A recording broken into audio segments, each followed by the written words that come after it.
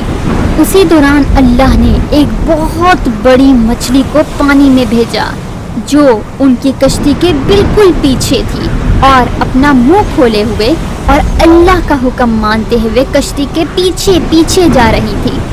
وہ لوگ نہیں جانتے تھے کہ کیا کرنا ہے۔ اس کشتی کے چیف نے کہا کشتی کے وزنی سامان کو ہٹا دیا جائے اور اسے ہلکا کیا جائے، لہٰذا انہوں نے اپنا سامان پانی میں پھینکنا شروع کر دیا، لیکن وہ ان کو بچانے کے لیے کافی نہیں تھا۔